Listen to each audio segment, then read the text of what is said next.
உம்மை ஸ்தோத்திரிக்கிறோம், துதிக்கிறோம். பரிசுத்தமுள்ள எங்கள் அன்பு தகப்பனே, இந்த மாலை வேளையிலும் நீர் எங்களோடு பேசும் ஆண்டவரே. உம்முடைய வார்த்தைகளுக்காக நாங்கள் காத்திருக்கிறோம் ஐயா.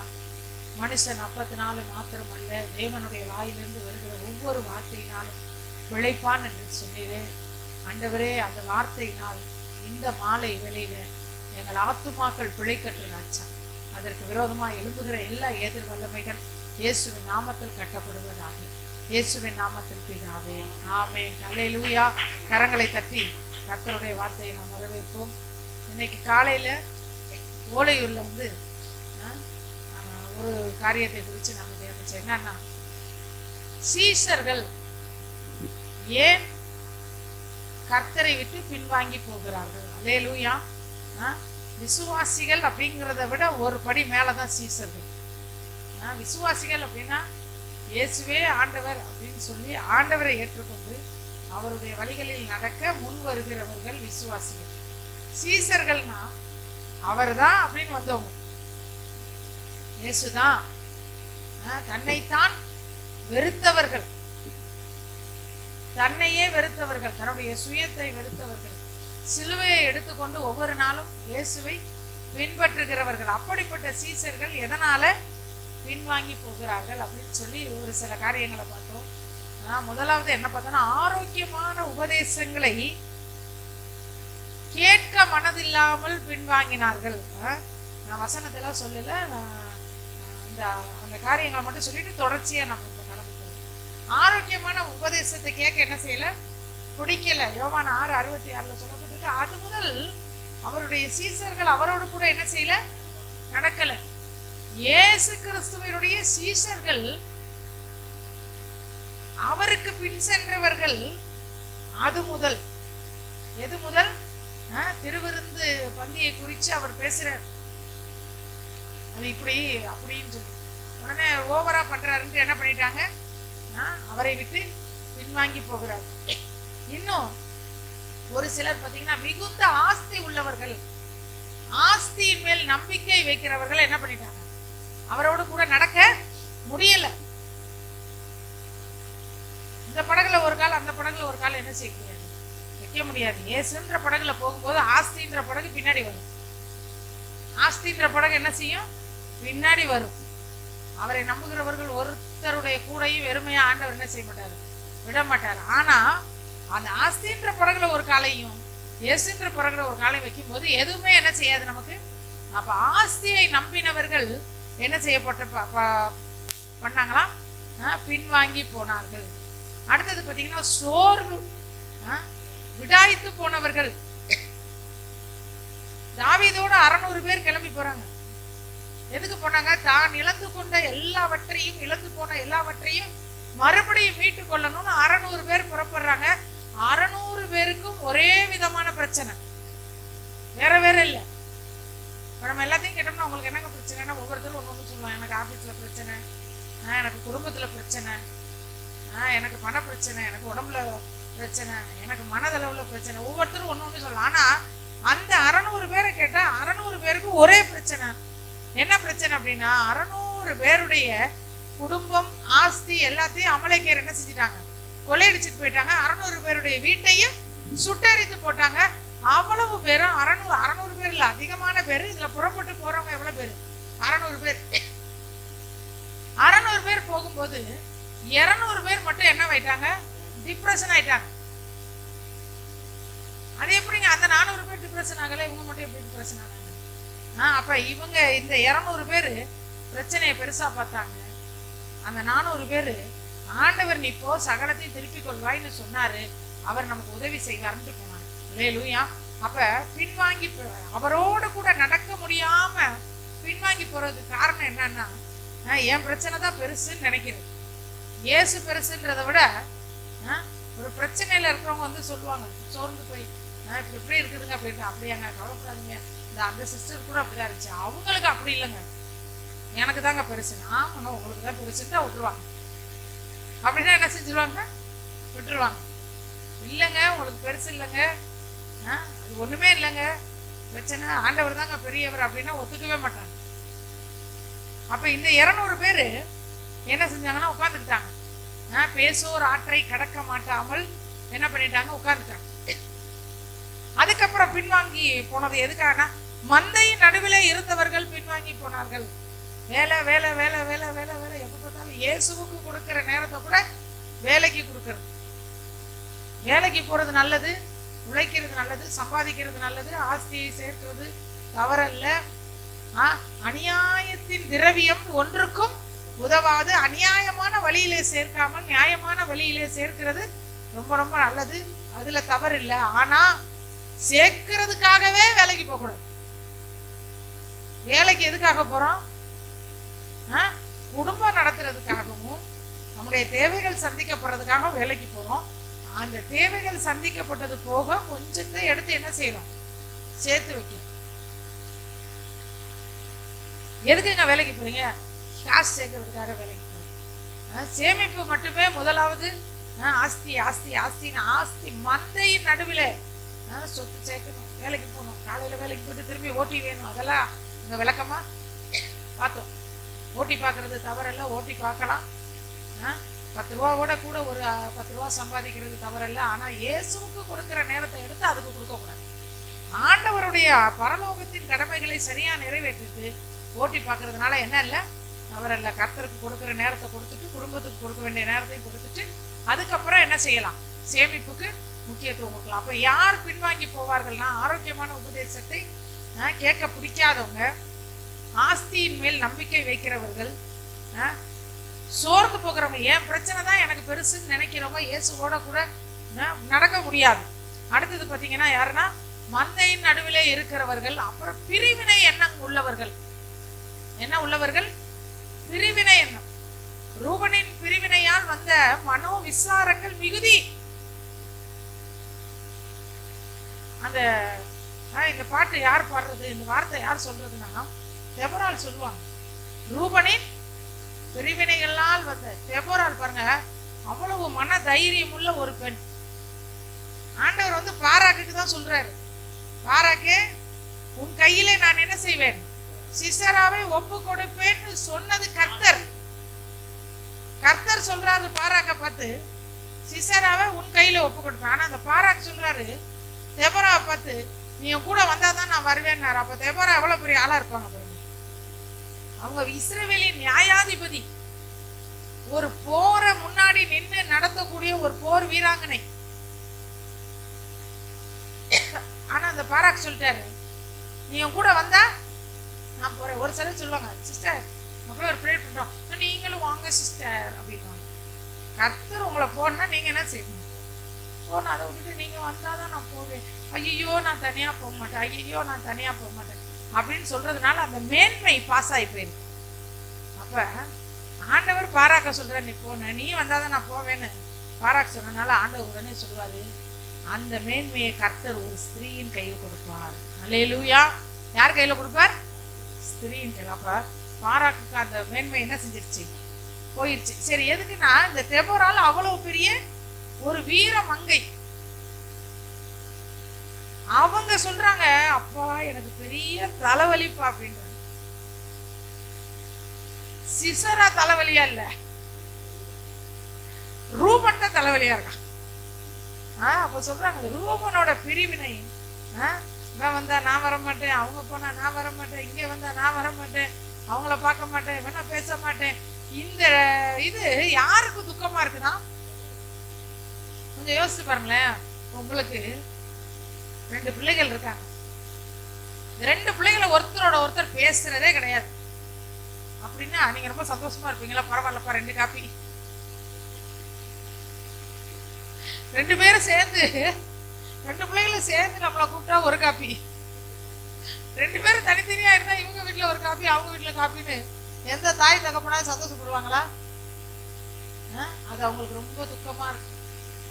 ஐயோ ஆண்டவரே, என்னைக்கு என் பிள்ளைங்க 2 பேரும் ஒன்னா சேருவாங்க அப்படின்னு. அப்ப அதை விட நம்மளை பொல்லாதவர்கள் சொல்றாரு ஆண்டவர். பொல்லாதவங்களாகிய நமக்கே நம்ம பிள்ளைங்க ஒற்றுமையா இருக்கணும். ஒரு புள்ள என்னதான் அது தப்பு செய்யட்டுமே, இன்னொரு பிள்ளைகிட்ட சொல்லுவான், அவன்கிட்ட அன்பா இருந்தோம் சொல்லுவோமா சொல்ல மாட்டோமா? அப்ப இந்த பிள்ளை நம்மளை திட்டும், என்னைய வந்து அவன்கிட்ட போய் அன்பா இருந்து சொல்லுங்க. சேட்டை பண்றதெல்லாம் யாரு? அதான் பண்ற. பண்றான். மேகா மோனிகாவே எடுத்துக்கோன்னு வச்சுக்கோங்களேன். மேகா வந்து மோனிகாவை அடிக்கிறது திட்டுதுனாலும் பிரியா மோனிகாட்ட என்ன சொல்ல, அவ அடிச்சால அவ மூஞ்சிலே முழிக்காதடின்னு சொல்லி தருவியா?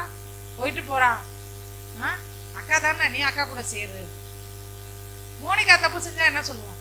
போயிட்டு போறா. என்ன தப்பு செஞ்சாலும் அவ யாரு? உனக்கு தங்கச்சி. அவ கூட நீ என்ன செய்யாத, பகைச்சிக்காத. இப்படி பொல்லாதவர்களாகிய நம்மளே நம்ம பிள்ளைங்க எல்லாம் ஒற்றுமையா இருக்குன்னு நினைக்கும் போது பரலோக தேவன் நாம ஒற்றுமையா இருக்கணும்னு நினைப்பாரா, பிரிந்து இருக்கணும்னு நினைப்பாரா? பிரிவுன்றது அவருக்கு ரொம்ப மனோ விசாரமா இருக்கும்.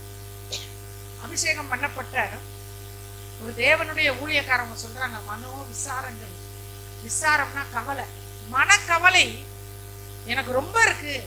ஏன்னா அந்த ரூபன் என்ன பண்றான், யார் கூடயும் சேர மாட்டான், ரொம்ப பிரச்சனை பண்றான்.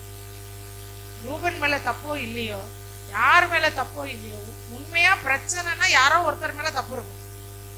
யாரோ ஒருத்தர் மேல தப்பு இருக்கிறதுனாலதான் பிரிவு வருது. ஆனா அந்த பிரிவை அவங்களால என்ன செய்ய முடியல, தாங்க முடியல. அப்ப பிரிவினை எண்ணத்தோடு இருக்கிறவர்கள் கர்த்தரோடு நடக்க முடியாது, முன்னேறி போக முடியாது. பின்மாற்றம்ன்றது இப்படி இருக்கிறவங்க இப்படி திரும்பி இப்படி போறதுக்கு பேர் பின்மாற்றம் அல்ல, அதுவும் ஒரு பின்மாற்றம் தான். ஆனா இப்படி நடந்துகிட்டே இருக்கிறவங்க அப்படியே நின்னுறதுக்கு பேரும் பின்மாற்றம். நீங்க நடந்துகிட்டே இருக்கீங்களா, நின்னுட்டீங்களா? யோசிச்சு பார்ப்போம். நடந்துகிட்டே இருந்தா கர்த்தருக்குள்ள கரெக்டா ஓடுற ஆறு தான் ஆரோக்கியமான தண்ணீரை கொடுக்கும். நின்ன ஆறு அதுல இருந்து ஆரோக்கியமான தண்ணி வரவே வராது. கர்த்தரோடு நடந்துகிட்டே இருந்தோம்னா ஆரோக்கியமான சிந்தனை வரும், ஆரோக்கியமான வார்த்தைகள் வரும், ஆரோக்கியமான கிரியைகள் வரும். என்னைக்கு நின்னுறோமோ அன்னைக்கே குட்டையாயிடுவோம். நம்ம குளத்து தண்ணி குட்டை தண்ணி ஆயிடுவோம். அதுக்குள்ள என்ன வந்துடும், அசுத்தங்களும் நாற்றமும் புறப்பட்டுரும். கர்த்தரோடு நடக்கிறதுல பிரேக்கே ஆகக்கூடாது. ஆனிச்சுன்னா நாற்றம் எழும்பிடும், அசுத்தம் எழும்பிடும். ஏன்னா ஆண்டவர் பிள்ளைங்க தானே, நிச்சயப்பட்டவங்க தானே. ஏன் அப்படி இருக்கிறாங்கன்னா அவங்க நடக்கல, நின்றுட்டாங்கன்னு அர்த்தம். அதை நிக்கிறதுக்கான காரியத்தை தான் சொன்னோம். எத்தனை காரியத்தை சொன்னோம்? ஆரோக்கியமான உபதேசத்தை கேட்க பிடிக்காம அப்படியே நின்றுவாங்க. எப்ப பார்த்தாலும் ஒன்னே சொல்லிட்டு இருக்கிறாங்க, சொன்னதே சொல்றாங்க. இவங்களுக்கு இதை பத்தி இதை தவிர வேற ஒன்றும் தெரியாதா அப்படின்னு. பிலிப்பியர் 3வது அதிகாரம் 1 வசனத்தை வாசிக்கிறோம்.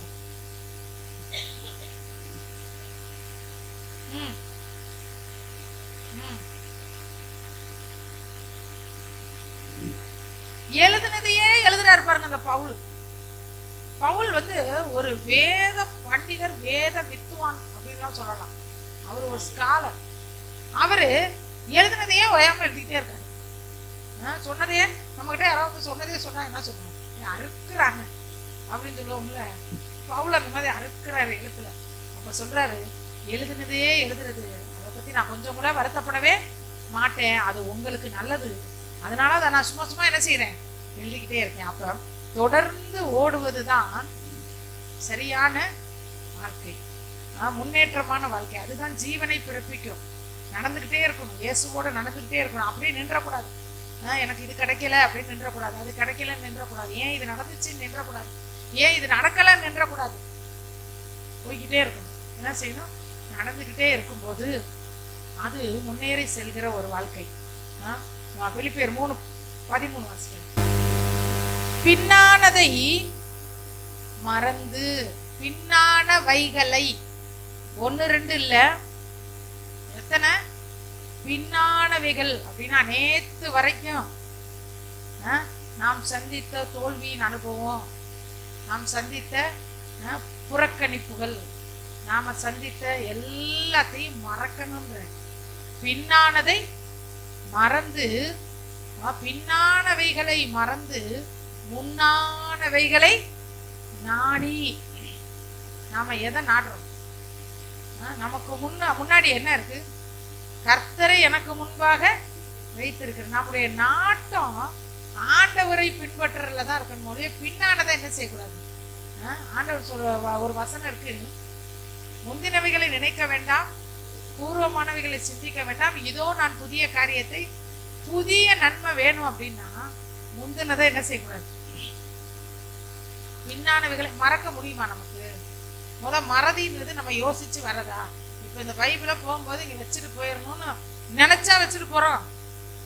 நம்மள அறியாம நடக்கிறதா மறதி.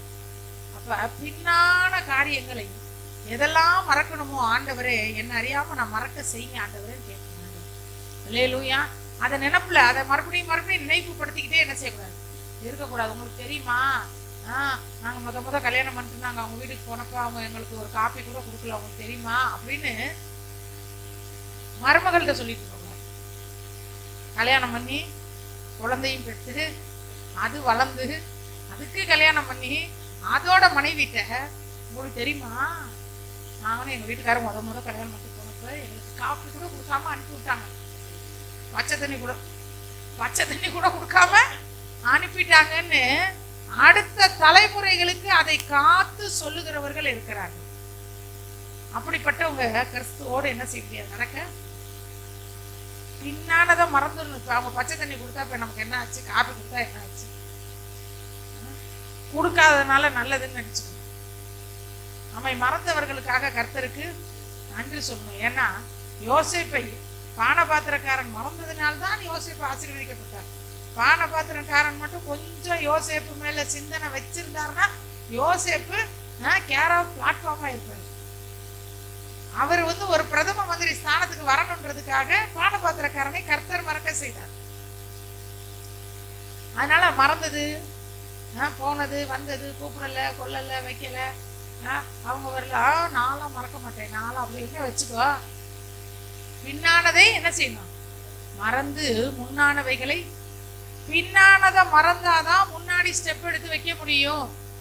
இங்க நின்று இப்படியே நேற்று நடந்ததே பார்த்துக்கிட்டு இருந்தோம்னா எப்படி நம்ம அடுத்த ஸ்டெப்புக்குள்ள போறது? எது எப்படி போனாலும் நான் முன்னேறணும். இன்னைக்கு முன்னேற்றத்தை பத்தி தான் இன்னைக்கு ஓலையூர்லயும் பார்த்தோம், இங்கேயும் அதை தான் பார்த்தோம். நாம என்ன செய்யணும், முன்னேறணும். ஆவிக்குரிய வாழ்க்கையில முன்னேறணும், உலக வாழ்க்கையில முன்னேறணும்னா பின்னாடி நடந்ததை பார்க்கவே, பின்னாடினா எப்பன்னா நேற்று வரைக்கும் நடந்த மைனஸ் நெகட்டிவான காரியங்களை என்ன செய்யக்கூடாது, பார்க்கவே கூடாது. பார்த்தோம்னா அவுட்டு, பார்த்தோம்னா என்னாச்சு, அவுட் ஆயிட்டோம்னு அர்த்தம். அல்லேலூயா. பின்னானதை மறந்து முன்னானதை என்ன செய்யணுமா, நாடி கிறிஸ்து இயேசுக்குள் தேவன் அழைத்த பரம அழைப்பின் பந்தய பொருளுக்காக லக்கை நோக்கி தொடர்கள். லக்கு எது, நித்திய ஜீவன், பரலோகம் தான் லக்கு. அப்ப நம்முடைய லக்கு என்னவா இருக்குன்னா, எப்படியாகிலும் அநேகரை ஆதாயப்படுத்தி கொள்ளும்படிக்கு எல்லாருக்கும் எல்லாமும் ஆகணும் ஆண்டவர். எப்படி ஆகிலும் இயேசுவுக்காக நான் சொத்து சம்பாதிக்கணும் ஆண்டவர். எந்த சொத்து, ஆத்மா சொத்து. குடும்பத்துக்காக உழைக்கிற ஆண்டவர், குடும்பத்துக்காக சம்பாதிக்கிற ஆண்டவர், அதே மாதிரி இயேசுவுக்காக என்ன செய்யணும், உழைக்கணும் ஆண்டவர். அதுதான் லக்கு. இவ்வளவு மார்க் எடுத்துடணும், அது படிக்கிற பிள்ளைங்களுக்கு இருக்க வேண்டியதா இல்லைன்னு இல்லை. அவங்கள விட கூட எடுத்துடணும், இவங்களை விட கூட எடுத்துடணும், அவங்க போட்ட ட்ரெஸ்ஸை விட அது கூட நல்ல ₹1 கூடனாலும் எடுக்கணும். கல்யாணத்துக்கு பொண்ணுக்கு எவ்வளோங்க ட்ரெஸ்ஸு, அவங்க எடுத்தாங்களோ அதை விட நான் கூட எங்க பொண்ணுக்கு கல்யாணத்துக்கு எடுப்பேன். எதுக்கு? லெக்கு எப்படி இருக்கணுமா, இயேசுவோடு நடக்க முடியாம போறதுக்கு காரணம் தவறான லெக்குகளை நாம நமக்கு நியமிச்சுக்கிட்டதுதான் காரணம். உங்களுடைய நோக்கம் என்னங்க, உங்களுடைய திட்டம் என்னங்க அப்படின்னா, ஆத்துமா ஆதாயம் வர்ற ஞாயிற்றுக்கிழமை ஒரு ஆத்துமாவுக்காச்சும் நான் ஆண்டவரை பற்றி சொல்லி கூட்டிட்டு போனேன். இதுதான் நம்ம லக்கா. அது இது அதெல்லாம் இருக்கட்டும், நல்ல ஆரோக்கியமான லக்குகளை என்ன செய்யுங்க, நியமி. அப்ப இவர் சொல்றாரு, பரம அழைப்பின் பந்தய பொருளுக்காக லக்கை நோக்கி நான் என்ன செய்யறேன், தொடர்றேன் அப்படின்னா நடந்து கொண்டே இருக்கிறேன். என் லக்கை தேடி நான் தொடர்றேன். அது எப்படி தொடர்றாராம், அதே 3:12 நான்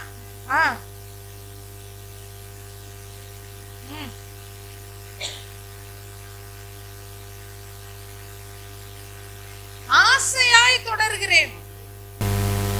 நம்ம கர்த்தரை ஆசையா பின்பற்றுமா, விசனமா பின்பற்றுமா, கடமைக்கு வரமா, சர்ச்சுக்கு வரல. ஒரு சிலர் சொல்லுவாங்க, ஐயோ ஒரு வாரம் சர்ச்சுக்கு வரலன்னா அந்த வாரம் முடிச்சு நம்மளுக்கு ஒரே டென்ஷனா இருக்கும். உன் டென்ஷன் தீர்றதுக்கு அப்ப சபைக்கு வர ஆசை இல்ல. ஆனா ஆசை இருக்கு நம்மளுக்கு. ஆனா ஒரு சிலரை சொல்றேன், அந்த ஆசையோடு வரணும்னு ஆண்டவர் விரும்புறேன். அல்லேலூயா. ஆசையோடு என்ன செய்யணுமா, அவரை தொடரணும். காலையில எந்திரிக்கும் போதே அவரை தொடர்ந்து ஓடணும். காலையில எந்திரிக்கும் போதே யாரை தொடரணும், இயேசுவை தொடரணும். மத்தியானம் பார்த்தீங்கன்னா இயேசுவை தொடரணும். சாயந்தரம் பார்க்க யாரை தொடரணும்? இயேசுவை தொடரணும். அவருக்கு பின்னாடி போய்கிட்டு இருக்கோன்ற அந்த சிந்தனையிலேயே நம்ம என்ன செய்யணும்? நடந்து போய்கிட்டே இருப்போம். எங்கெங்க போயிட்டு இருக்கீங்க? இயேசு பின்னாடி போறாங்க. எங்கெங்க போறீங்க? அவரை பின்பற்றுறீங்க. யாரங்க பின்பற்றுறீங்க? அவரை பின்பற்றுறீங்க. இப்படிப்பட்ட சிந்தனையோட இருந்தா நமக்கு பின்மாற்றம்ன்றது வரவே வராது. பின்மாற்றம்ன்றது இயேசுவை விட்டுட்டு அந்நிய தெய்வத்தை தேடி போவது அல்ல. இயேசுவோடு நடக்காம அப்படியே உட்கார்ந்து இருக்கிறதுக்கு பேரு பின்மாற்றம். அல்லேலூயா. அப்ப இந்த நாள்ல நாம ஒரு உறுதி எடுக்கணும். பின்னானவைகளை மறக்கணும் ஆண்டவரே. பின்னானவைகளை மறக்கணும் ஆண்டவரே. பின்னாடி நடந்த காரியங்களை அப்படி நடந்துச்சு, இப்படி நடந்துச்சு, அவங்க என்ன அப்படி பண்ணாங்க. நீங்க வேணா பாருங்களேன், மாம்சத்தின்படி இருக்கிறவங்க தான் அதெல்லாம் கரெக்டா தேதி உட்பட சொல்லுவாங்க. இந்த தேதியில இவங்க இப்படி பண்ணாங்க, அவங்க இப்படி பண்ணாங்க, ஒரு காலத்துல அப்படி பண்ணாங்க, ஒரு காலத்துல இப்படி பண்ணாங்க, இதெல்லாம் சொல்லிட்டு இருப்பாங்க. யாருன்னா மாம்சத்தின்படி வாழுகிற கிறிஸ்தவர்கள். கர்த்தருடைய பார்வையில 2 கிறிஸ்தவர்கள் தான். ஆவிக்குரிய கிறிஸ்தவர்கள், மாம்சத்தின்படி வாழ்கிறவர்கள். அவ்வளவுதான். நாம் இந்த 2ல எப்படி இருக்கோம் அப்படின்றது நாம தான் என்ன செய்யணும்? தீர்மானிக்கணும். ஏன்னா இயேசுவை பின்பற்றுறவங்க ஒரு குறிக்கோளோட பின்பற்றணும். எது குறிக்கோளா இருக்கணும்னா நித்திய ஜீவன், பரலோகம், தேவராஜ்யம். அதுக்காக நான் என்ன வேணாலும் செய்வேங்க அப்படின்ற ஒரு உறுதி நமக்கு இருக்கு. இயேசுக்காக எதை வேணாலும் என்ன செய்வேன்? யாரை வேணாலும் மன்னிப்பேன். எப்படியாப்பட்ட குணம் உள்ளவங்களா இருந்தாலும், என்னை தூசிக்கிறவங்களா இருந்தாலும் சரி, என்னை நிந்திக்கிறவங்களா இருந்தாலும் சரி, அவங்களுடைய நன்மைக்காக நான் என்ன செய்வேன்? ஏதாவது ஒண்ணு செய்வேன். இதுதான் இயேசு விரும்புறாருன்னா அதை செய்யறதுல என்ன இருக்கு? பின்னிட்டு என்ன செய்யக்கூடாது? ஆதியாகமம் 19:17 வாசி. உன் ஜீவன் தப்ப ஓடிப்போ. ஜீவன் தப்பணும்னா ஓடிக்கிட்டே இருக்கணும். நம்முடைய ஜீவன் தப்பணும், நித்திய ஜீவனை பெற்றிருக்க இந்த உலகத்துல ஆண்டவர் ஆசீர்வதிக்கிற தேவன். அதுல கொஞ்சம் கூட மாற்றம் கிடையாது. ஒரு வேதாகம கல்லூரியில ஒரு போட்டி வச்சாங்க. வேதாகம கல்லூரியில யார் படிப்பா? ஊழியத்திற்கு அழைக்கப்பட்டவர்கள். அது அந்த வேதாகம கல்லூரிகள் எப்படின்னா பாஸ்டர்களுக்கு மட்டும்தான் அனுமதி. சபை இல்லாதவங்களுக்கு அங்க அனுமதி இல்லை. நான் சபை வச்சிருக்கேன், ஆனா நான் இன்னும் அறிஞ்சுக்கணும் அப்படின்ட்டு போறவங்க. அந்த வேதாகம கல்லூரியில ஒரு போட்டி வச்சாங்க. போட்டி வச்சு முழு பைபிளையும் ஒரே ஒரு வார்த்தையில நீங்க கொண்டு வாங்க பார்க்கலாம் அப்படின்னாங்க. ஒருத்தவங்க சொன்னாங்களாம் பாவ மன்னிப்பு அப்படின்னாங்களாம், ஒருத்தவங்க சொன்னாங்களாம் பரிசுத்தம் அப்படின்னாங்களாம், ஒருத்தவங்க சொன்னாங்களாம் ரட்சிப்பு அப்படின்னாங்களாம், ஒரு பாஸ்டர் சொன்னாராம் ஆசீர்வாதம் அப்படின்னா. அல்லேலூயா. உடனே மற்றவங்களுக்கும் கோவம் வந்துருச்சான். அது எப்படி ஆசீர்வாதம்? பைபிள்ல பாவ மன்னிப்பு தான் பெருசு. இன்னொருத்தர் சொன்னாரா ரட்சிப்பு தான் பெருசு. இன்னொருத்தர் சொன்னாரா விடுதலை தான் பெருசு. இன்னொருத்தர் சொன்னாரா நித்திய ஜீவன் தாங்க பெருசு அப்படின்னாரா. இவர் சொன்னாரா இல்ல ஆசீர்வாதம் தான் பெருசு. எப்படி சொல்றீங்க அப்படின்னா, நித்திய ஜீவன்றது ஒரு ஆசீர்வாதம், பரிசுத்த வாழ்க்கைன்றது மிகப்பெரிய ஆசீர்வாதம், ரட்சிப்புங்கிறது அதை விட மிகப்பெரிய ஆசீர்வாதம். நான் இதையெல்லாம் ஒரு ஆசீர்வாதமா பாக்குறேன், நீங்க எல்லாம் இதை ஆசீர்வாதத்துக்கு அங்கிட்டு பாக்குறீங்கன்றாங்க. அவர் முத இதை குறித்து பிரசங்கம் பண்ணும்போது எல்லாரும் முறுமுறுத்தாங்க. அப்புறம் சொன்னாரா, எனக்கு கிடைச்ச ஆசீர்வாதத்திலே மிகப்பெரிய ஆசீர்வாதமா நான் ஆத்தும ரட்சிப்பை பார்க்கிறேன். எனக்கு கிடைச்ச ஆசீர்வாதத்திலே மிகப்பெரிய ஆசீர்வாதமா என் பாவங்கள் மன்னிக்கப்பட்டதை நான் பார்க்கிறேன். எனக்கு கிடைச்ச ஆசீர்வாதத்திலே மிகப்பெரிய ஆசீர்வாதமா என் சாபத்திலிருந்து நான் விடுதலையானதை பார்க்கிறேன். எனக்கு கிடைச்ச ஆசீர்வாதத்திலே மிகப்பெரிய ஆசீர்வாதமா தேவன் அருளுகிற நன்மைகளை பார்க்கிறேன். அல்லேலூயா. அப்ப ஆசீர்வாதம் அப்படின்ற ஒரு வார்த்தைக்குள்ள சகல பைபிள்ல உள்ள சகலமும் அதுல என்ன பண்ணிருச்சு? அடங்கிருச்சு. அப்ப கர்த்தர் நிச்சயமா நம்மளை ஆசீர்வதிக்கிறவர். அதுல எந்த விதமான மாற்று கருத்துமே இல்லை. ஆண்டவரிடத்துல வரும்போது நல்ல ஒரு ஆஸ்தியோட கர்த்தர்ட்ட வந்தோடனே உனக்கு இதெல்லாம் வேணாம், உன் ஆத்துமா தான் முக்கியம் அப்படின்னு எல்லா ஆஸ்தியும் இழக்க வச்சு ஆண்டவர் அனுப்புகிறவர் அல்ல. வெறும் கையோட வர்றவங்களை கூட ஆண்டவர் கைகளை பலப்படுத்தி மற்றவங்களுக்கு கொடுக்கிற மாதிரி தான் ஆண்டவர் என்ன செய்வார்? மாற்றுவார். நிறைய சாட்சி சொல்லிட்டு போலாம். ஆண்டவர் ஆசீர்வதிக்கிறவர். ஆனால் நாம தொடர்ந்து ஓடுறது எப்படி இருக்கணுமா? ஜீவன் தப்பும்படி ஓடணும். இதெல்லாம் வரும் பின்னாடி. நம்முடைய ஓட்டம் எப்படி இருக்கணுமா? என் ஜீவன் என்ன செய்யணும்? தப்பும்படி பின்னிட்டு பாராதே. ஆண்டவர் பாருங்க பெருசா ஒண்ணும் சொல்லல. இந்த லோத்து குடும்பத்துக்கு ஒரு ஊரே அழியுது. சோதம் கொமரன்ற ஒரு பட்டணமே நெருப்புக்கு இரையாகுது. ஒரு பட்டணமே அழியும் போது ஒரே ஒரு குடும்பத்தை ஆண்டவர் பாக்குறாரு. ஏன்னா அந்த குடும்பத்துக்காக யார் ஜெபம் பண்ணிட்டு இருக்கிறது? ஜெபிக்கிறார் அவரு. நான் அதை அடிக்கடி சொல்லுவேன், எத்தனை பேர் உங்களுக்கு ஜெபம் பண்ணாலும் சரி, நீ ஒப்பு கொடுக்கலன்னா உனக்கு ஒண்ணும் நடக்காது. ஒரு சிலர் சொல்லுவாங்க, ஆபிரகாமின் ஜெபத்தை கேட்டு கர்த்தர் லோத்தை தப்பு வித்தார். எங்க தப்பு வித்தார்? என்ன நடந்துச்சு லோத்துக்கு? லோத்தோட குடும்பம் எப்படி போனுச்சு? அப்ப ஜெபிக்கலாம், 1000 பேர் ஜெபிக்கலாம், 1000 ஆபிரகாம்கள் தேவ சமூகத்துல கை விரித்து நிக்கலாம். அதனால வானத்திலிருந்து கர்த்தரே இறங்கி வந்து லோத்தோட கை, லோத்து மனைவி கை, 2 பிள்ளைங்க கைய பிடிச்சுக்கிட்டு கொண்டுட்டு வந்து தாமதித்து கொண்டிருக்கும் போது இரக்கத்தினாலே கர்த்தர் கைய பிடிச்சு கொண்டு வராரு. ஆனாலும் பின்னாடி பார்க்காதன்ற ஒரு கட்டளையை கொடுக்கிறாரு. அதை கேட்கலாம். பின்னிட்டு ஏங்க ஒரு பட்டணமே அழியும் போது உயிரை பாதுகாத்து அந்த ஆண்டவர் பின்னாடி பார்க்காதன்னா அதுக்கு கீழ்படுகிறது இல்ல. அப்ப ஆபிரகாமோட ஜெபம் ஏன் இங்க வேலை செய்யல? ஏன் வேலை செய்யல? ஆபிரகாம் தானே ஜெபிச்சார்ல. 5 நீதிமான்கள் இருந்தாலும் 10 நீதிமான்கள் இருந்தாலும் அந்த ஜெபத்தை கேட்டு ஒரு ஊரே அழியும் போது, ஒரு குடும்பத்தை பாதுகாக்க ஆண்டவரை இறங்கி வந்தாலும் அந்த குடும்பம் எவ்வளவாக தன்னை கர்த்தருக்கு ஒப்பு கொடுக்குது, காது கொடுத்து வார்த்தையை கேட்குது.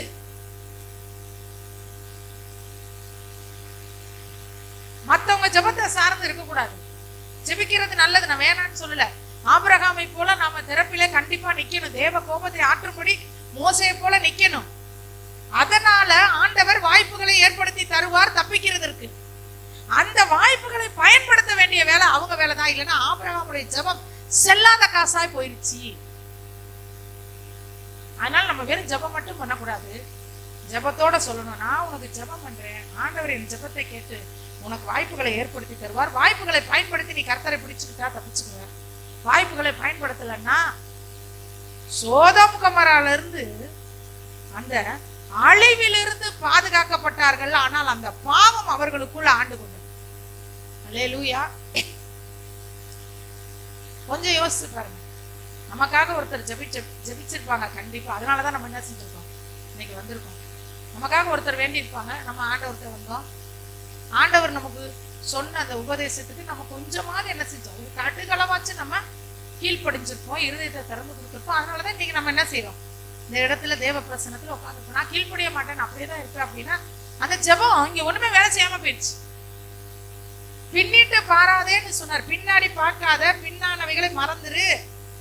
பின்னாடி பார்க்காத, பின்னாடி நேத்து உன்னை ஒருத்தவங்க காரி உன் முகத்துல உமிழ்ந்து இருக்கலாம், அதை மறந்துரு, அதை விட்டுரு, அதை எடுக்காத, அந்த மேட்டரை எடுக்காத அப்படின்னு ஆண்டவர் சொல்றாருன்னா, இல்ல நான் பின்னாடி பார்ப்பேன் அப்படின்னு பார்த்தா எத்தனை கோடி பேர் ஜெபிச்சாலும் நம்ம ஜெபம் ஒரு மந்திரக்கோள் இல்ல.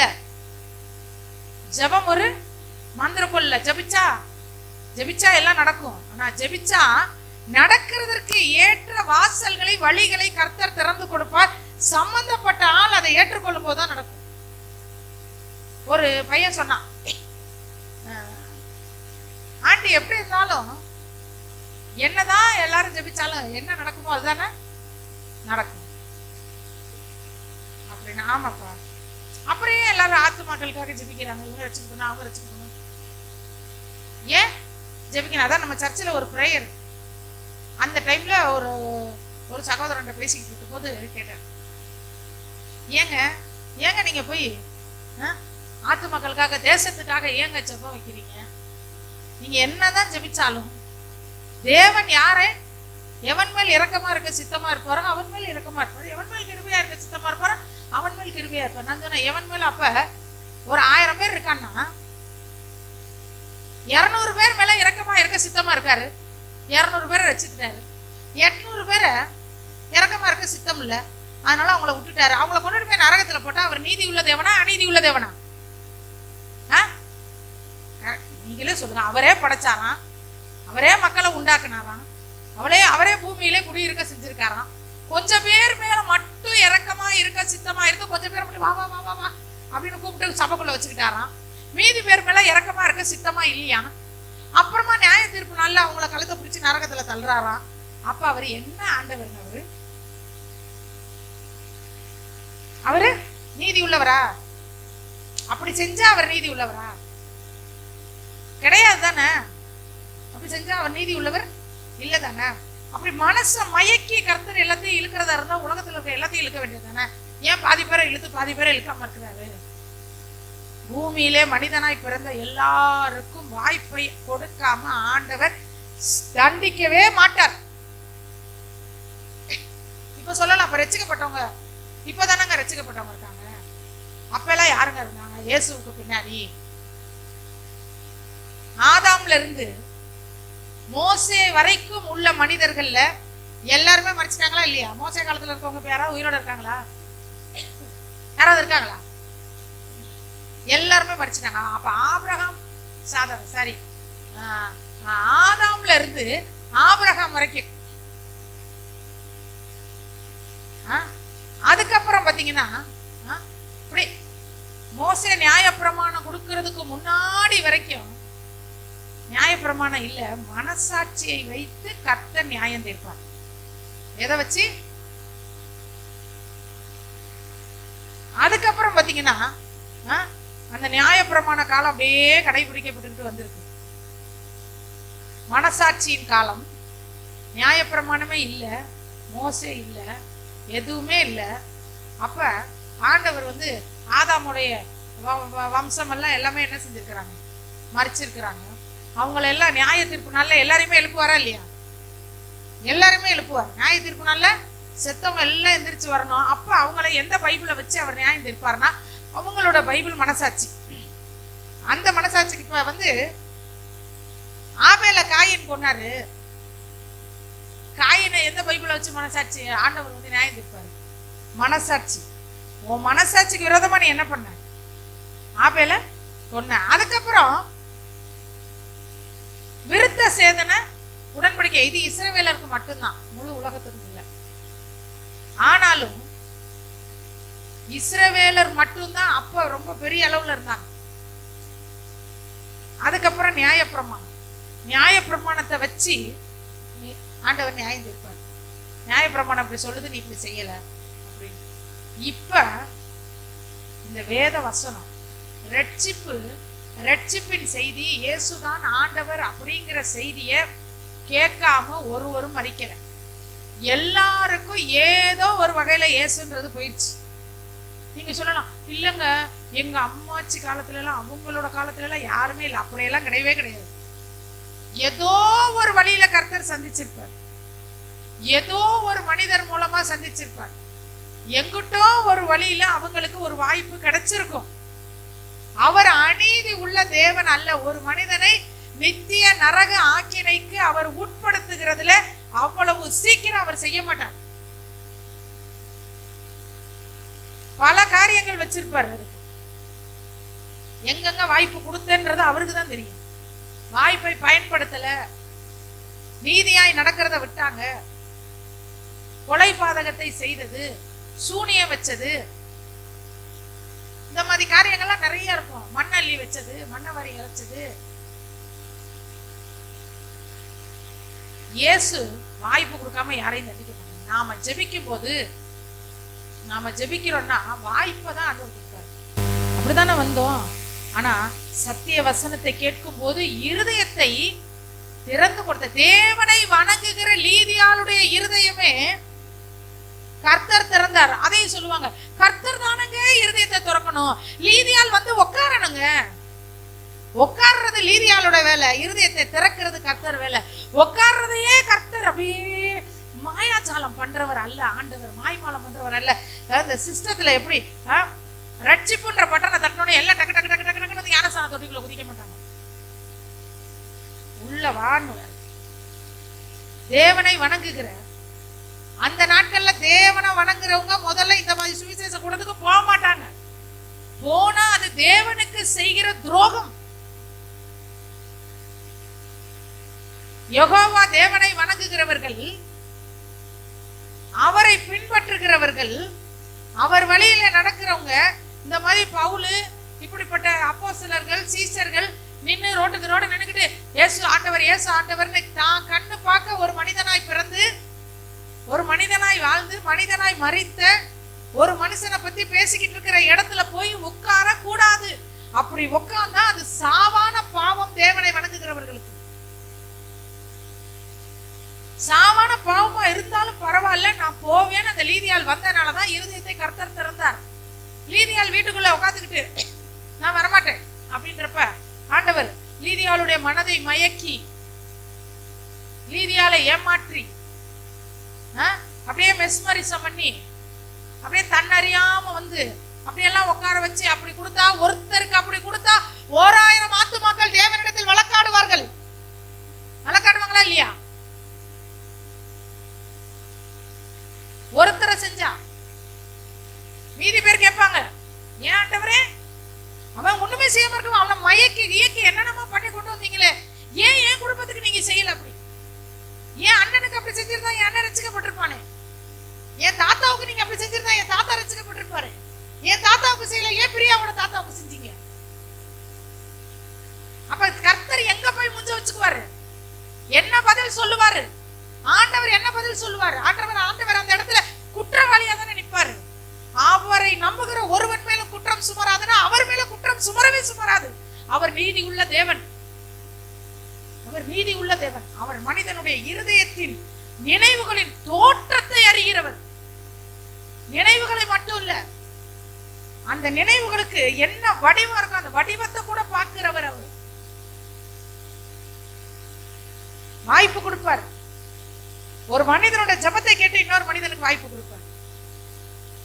அந்த வாய்ப்பு கொடுக்கறதுக்கு தான் நம்ம ஜபம் பண்ணணும். வாய்ப்பை பயன்படுத்தாமல் தவற விட்டவர்கள் வாய்ப்பு கொடுத்தார் ஆண்டவர். ஆபிரகாமின் ஜபத்தை கேட்டு லோத்துக்கு வாய்ப்பு கொடுத்தார். லோத்து மனைவிக்கு கொடுத்தார். லோத்தோட 2 பிள்ளைகளுக்கு கொடுத்தார். கர்த்தர் வச்ச இறக்கத்தினால ஆபிரகாம்கிட்ட நம்ம சொல்லிட்டோமே, காப்பாத்துவேன்னு சொல்லிட்டோமேன்னு கைய பிடிச்சி வெளியில கொண்டு வந்து விட்டு 4 வார்த்தை சொல்றாரு, ஜீவன் தப்ப ஓடு, நிக்காத, எந்த இடத்துல என்ன செஞ்சிடாத, நின்றாத. ஆவிக்குரிய ஓட்டத்துல நிக்கிறது மாதிரி ஆபத்து வேற எங்கேயுமே இல்லை. ஓடிக்கிட்டே இருந்தோம்னா கர்த்தர் நம்ம கூட வந்துகிட்டே இருப்பார். உபத்திரவமோ வியாகுலமோ துன்பமோ பசியோ நிர்வாணமோ பட்டயமோ நாசமோசமோ நிகழ்காலியமோ வருகாலியமோ ஓடிக்கிட்டே இருப்பேன், ஓடிக்கிட்டே இருப்பேன், நடந்துகிட்டே இருப்பேன். இயேசுவோட நடந்துகிட்டு இருந்தா அவர் நம்ம கூட வந்துகிட்டே இருப்பார். நம்ம நின்னுட்டோம்னா ஓடிப்போ, பின்னிட்டு பின்னாடி பார்க்காத.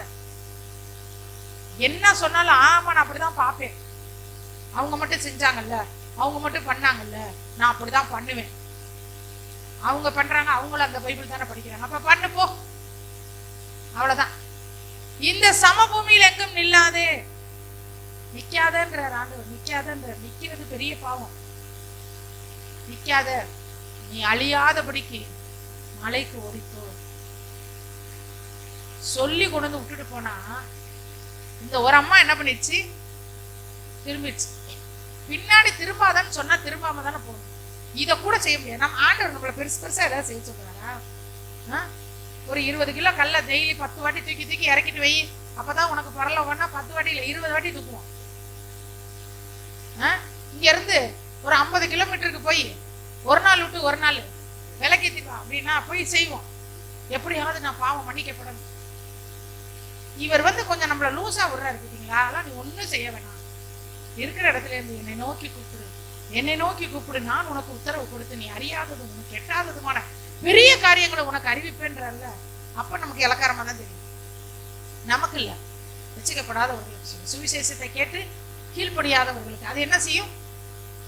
பின்னிட்டு பார்க்காதன்னா இந்த அம்மா என்ன பண்ணிடுச்சு, பின்னாடி திரும்பி பார்த்து உப்பு தூணாய் மாறி போச்சு. இது உப்பு தூணா ஆனதுனால இன்னைக்கு அந்த உப்பு தூண் இருக்கு. அவங்க புறப்பட்ட இடத்துல இருந்து அவங்க போய் சேர்ற இடம் வரைக்கும் உள்ளதெல்லாம் எனக்கு மறந்துருச்சு. அந்த கிலோமீட்டர்லாம் பக்கத்துல போயிட்டாங்களாம். எங்க போயிட்டாங்களாம்? பக்கத்துல போய் அப்படி திருப்பி பார்த்து உப்பு தூணா மாறிட்டாங்களாம். எவ்வளவு தூரம் நான் நல்லா ஓடுனேன்னு சொல்லலாம், இவ்வளவு தூரம் நான் கரெக்டா இருந்தேன்னு சொல்லலாம். கடைசி நிமிஷம் வரைக்கும் முடிவு பரியந்தம் நிலைத்திருக்கிறவனே ரட்சிக்கப்படுவான்.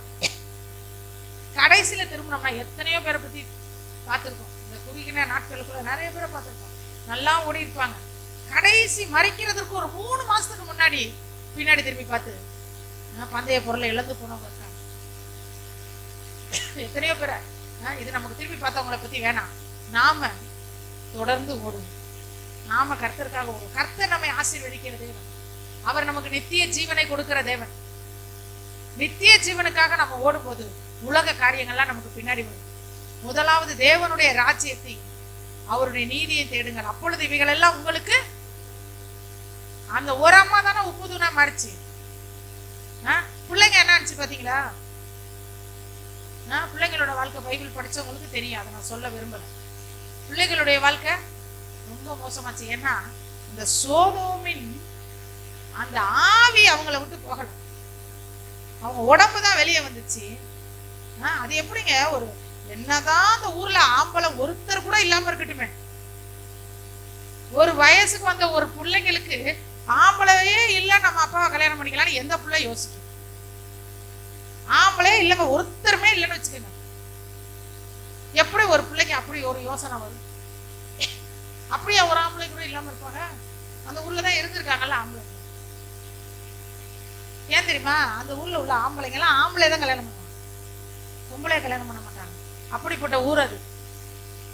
அதனால இது அப்பாவை என்ன பண்ணுச்சு? அசுத்தமா போயிடுச்சு, அருவருப்பா போயிடுச்சு. ஆனா லோத்து நீதிமான் அப்படின்னு பைபிள் சொல்லுது.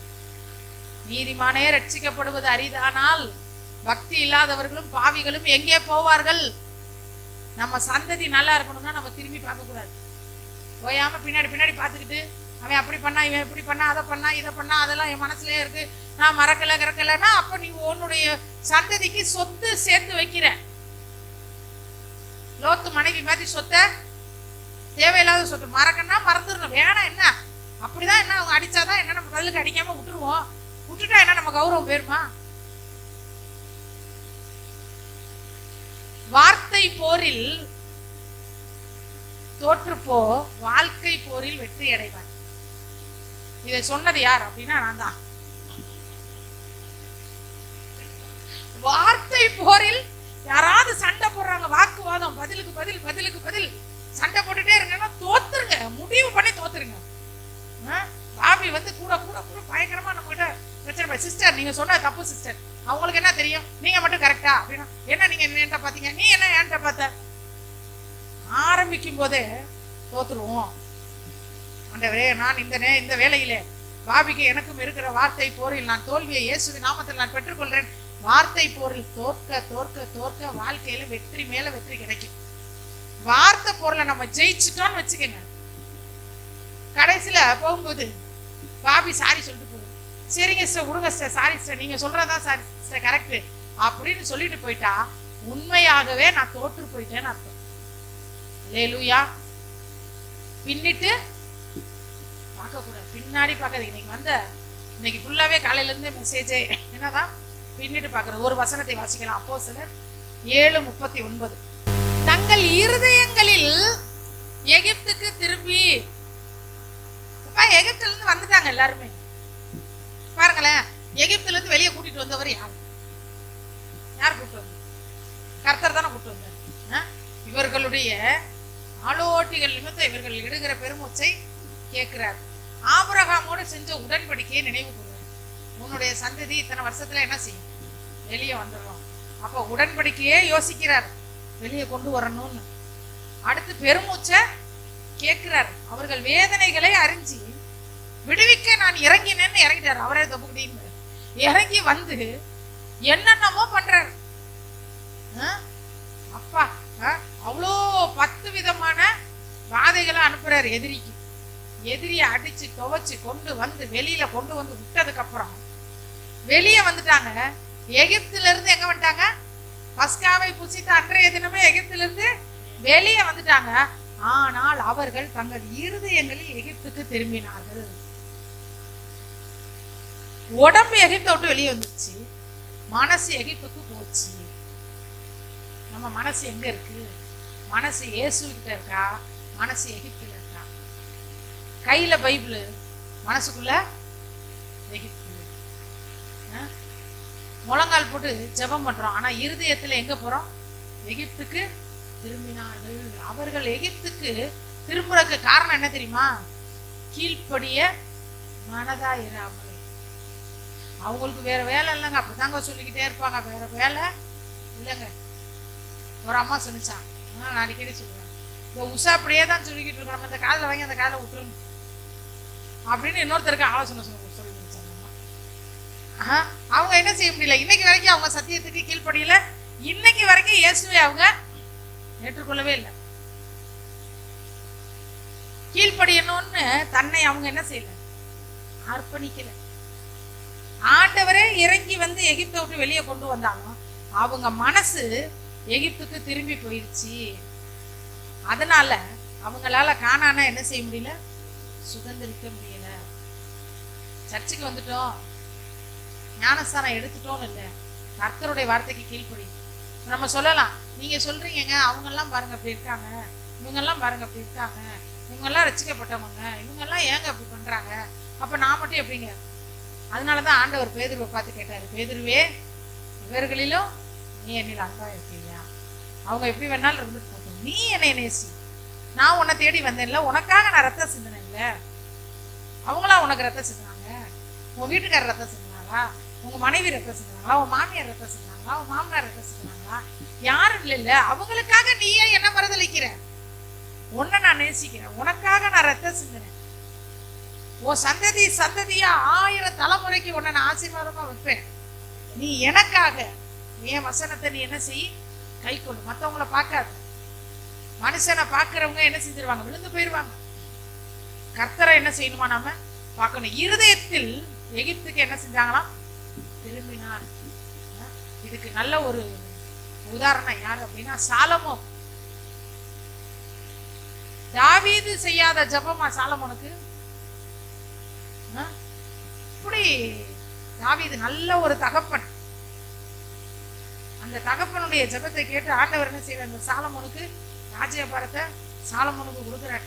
அந்த சாலமோன் செய்யறது ஆசை வைக்கிறார். நேரம் இல்லை, அதனால சுருக்கமா சொல்றேன். அவர் ஆசை கர்த்தருக்கு பிரியமில்லாத ஆசை.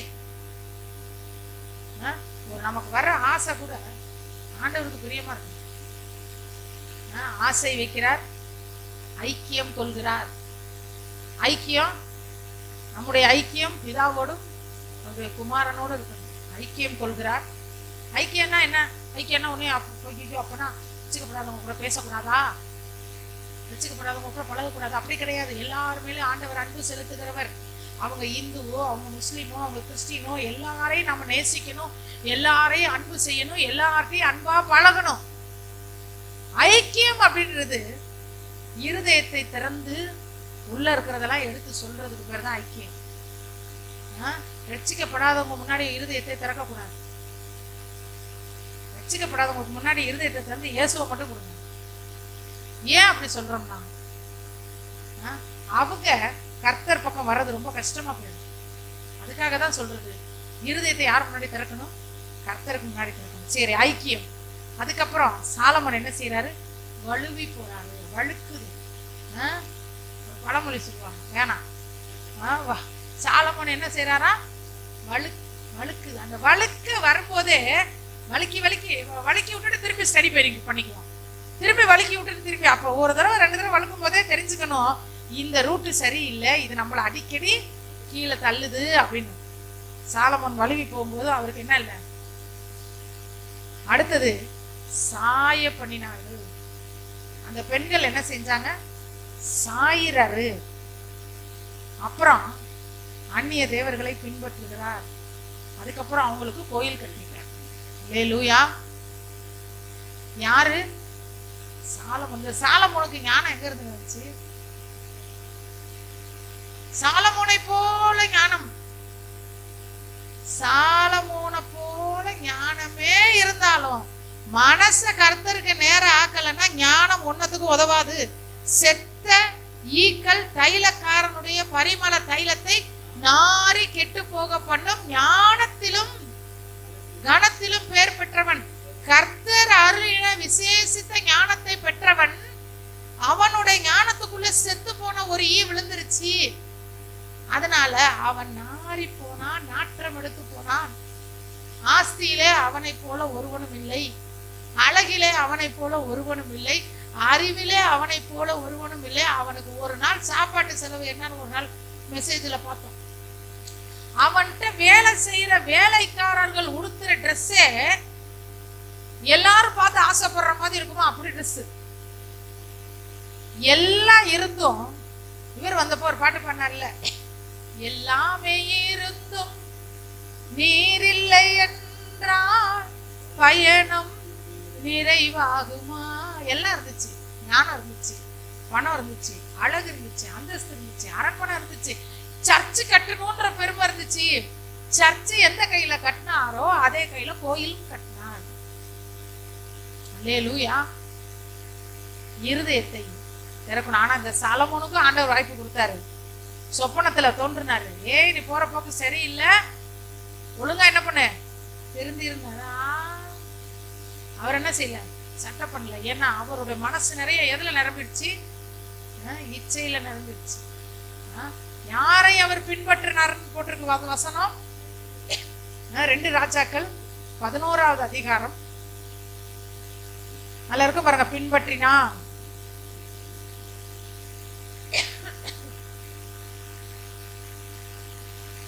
ராஜாக்கள்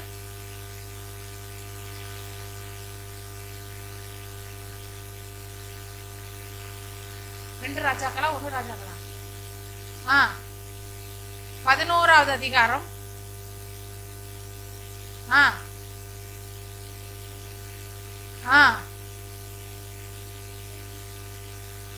யார பின்பற்றுறாரா?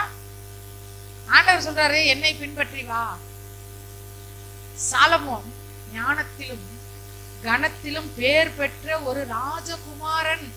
யார் அவர் பின்பற்றாரா? சாலமோன் சீதோனியரின் தேவியாகிய அஸ்தரோத்தையும் அம்மோனியரின் அருவருப்பாகிய மில்கோமையும் பின்பற்றினான். அல்லேலூயா. எவ்வளவு பயங்கரம் பாருங்க.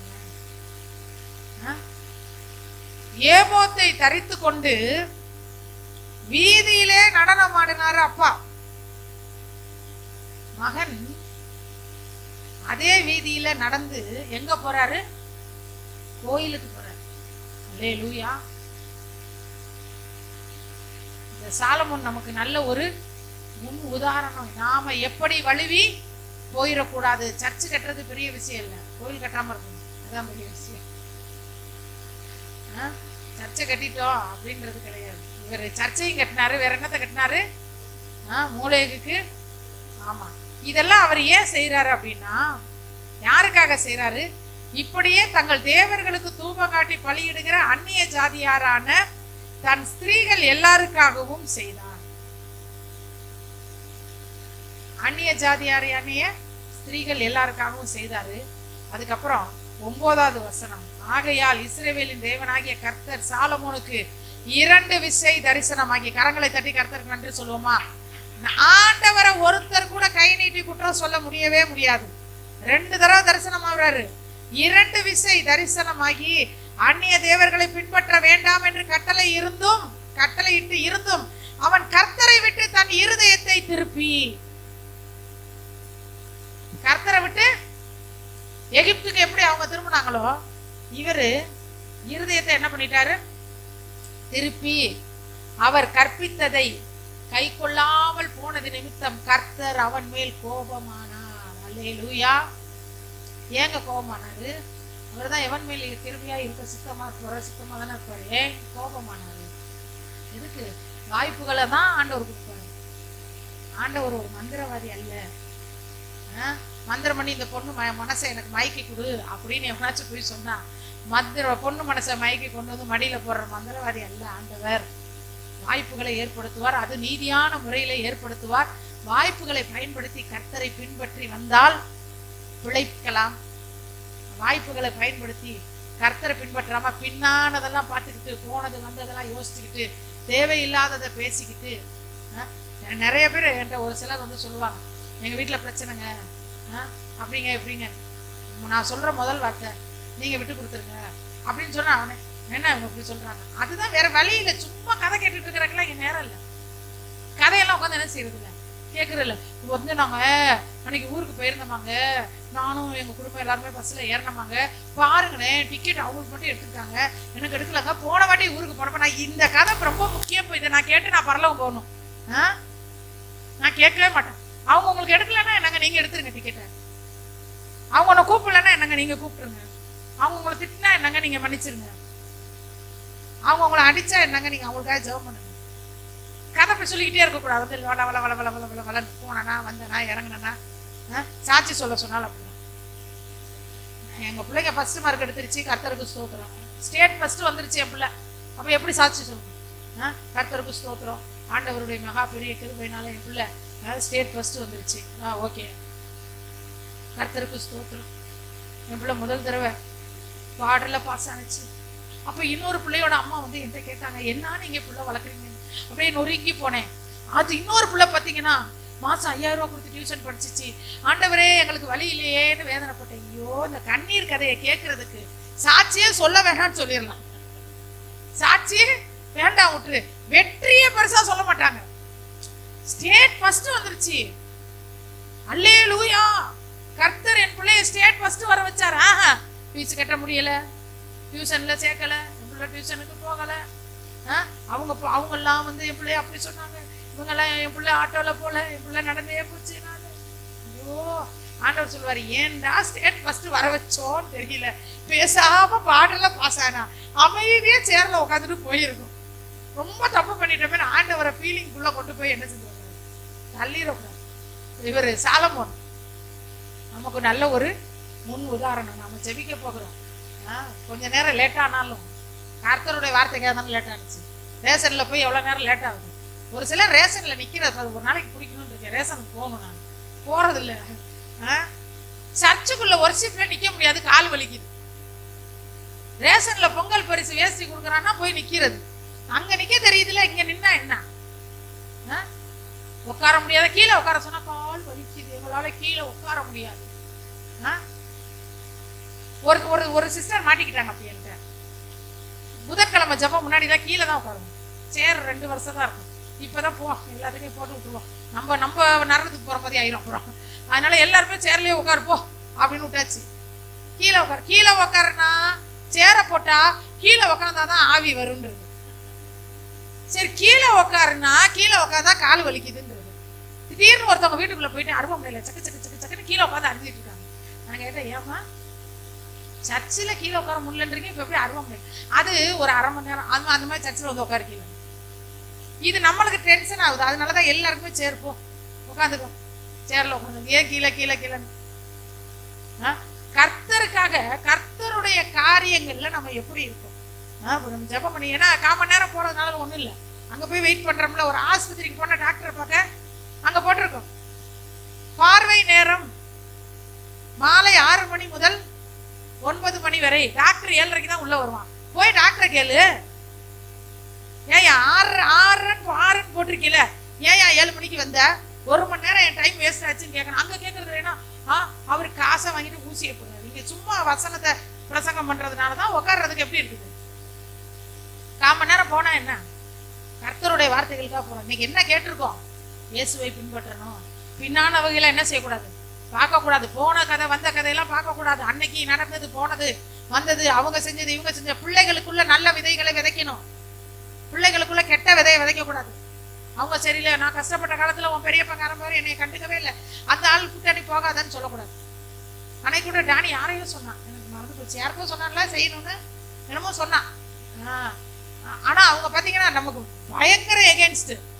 அவங்கள சொன்னாம்மா அவங்களுக்கு ஏதாவது ஒண்ணு செய்யணுமா அப்படின்னு, தாராளமா செய்யும். ஆனா இப்ப வேணா ஒரு 6 மாசம் ஆகட்டும், அப்புறம் நம்ம கொஞ்சம் நீ என்ன செய்யணும், நம்ம 6 மாசம் கழிச்சு செஞ்சுக்கலாம், இப்ப வேணாம் அப்படின்னு சொல்லிடுறோம். அப்ப பிள்ளைங்கிட்ட போடா யாருக்கடா செய்யறேன், அவங்க எல்லாம் என்னென்ன செஞ்சானுங்க தெரியுமா நம்மளுக்கு, அப்படி இப்படின்னு என்ன செய்யக்கூடாது. கெட்ட விதைகளை விதைச்சிட்டு போய் நம்ம போய் படுத்துக்குவோம். எங்க போய் படுத்துக்குவோம்? அதுக்கப்புறம் இங்க இது பாத்தீங்கன்னா கெட்ட விதை மரமா வளர்ந்து வந்து நம்ம சந்ததி பாத்தீங்கன்னா அது ஒரு டிப்ரெஷனுக்குள்ளே வாழ்ந்துகிட்டு இருக்கு.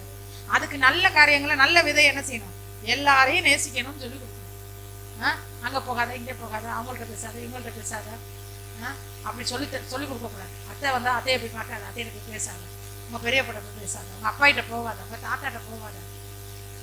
ஏன் நான் அப்பாய் தாத்தான்னு சொல்றேன்னா, எந்த ஒரு பெண்ணும் அம்மாச்சிட்ட போகாதான்னு சொல்லி தரேன். பெண்களுக்குள்ள உள்ள விசேஷித்த வரம் அது.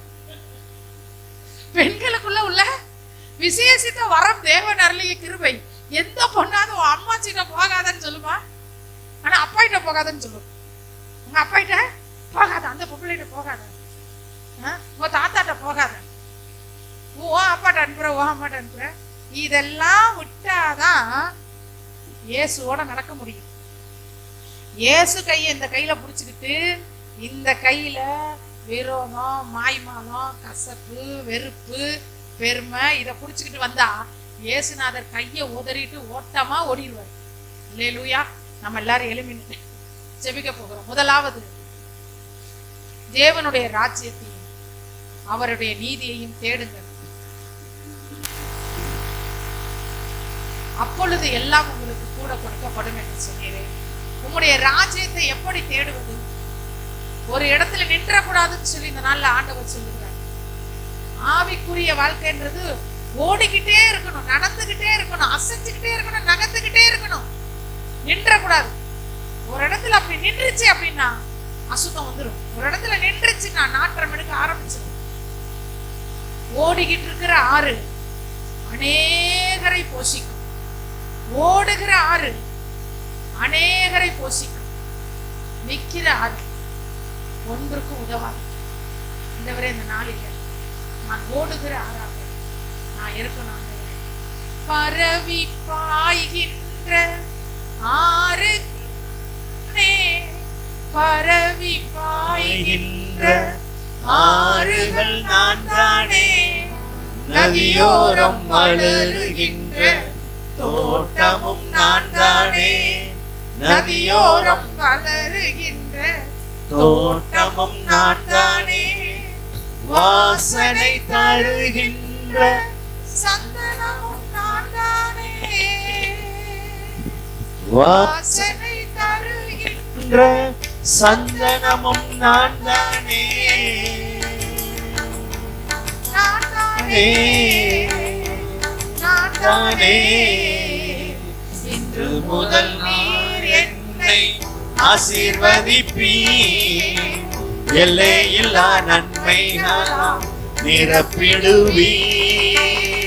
இன்று முதல் நீர் என்னை ஆசீர்வதிப்பீர், எல்லையில்லா நன்மைகளால் நிரப்பிடுவீர். ஆமென், ஆமென், அல்லேலூயா. இயேசுவே, இந்த நாளிலே எங்களை ஒப்புக் கொடுக்கிறோம். ஆண்டவரே, கேட்ட வசனங்களுக்கு எங்களை ஒப்புக் கொடுக்கிறோம் ஐயா.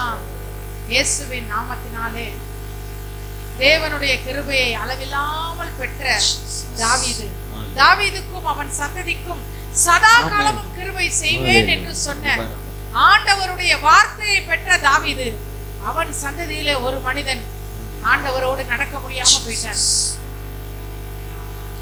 ஆண்டவரே, இந்த நாளில என்னுடைய சந்ததிக்காக, ஆண்டவரே என்னுடைய ஆண்டவரே குடும்பத்திற்காக என்று சொல்லி நம்ம ஜெபிக்கலாம். இயேசுவின் நாமத்தினாலே ஆண்டவரே, அப்பா, எனக்கு மட்டுமல்ல, எனக்கு பின்வரும் 1000 தலைமுறைகளுக்கும் ஆண்டவரே நீர் மனமிறங்கி அவர்களுடைய பாதைகளை நீர் செவ்வைப்படுத்தும்.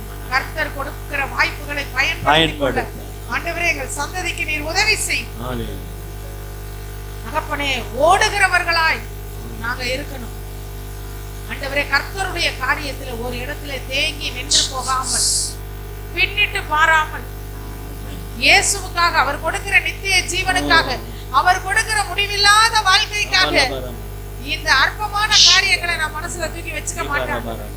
எனக்கு இயேசு வேணும், அவருடைய நித்திய ஜீவன் வேணும், அவருடைய அபிஷேகம் வேணும், அவர் கொடுக்கிற ஆத்துமாக்கள் வேணும், கர்த்தர் கொடுக்கிற ஆசீர்வாதங்கள் வேணும். ஆண்டவரே, அதற்காக நான் பின்னானவைகளை மறக்கிறேன் ஆண்டவரே, நான் மறந்துடுறேன் ஆண்டவரே.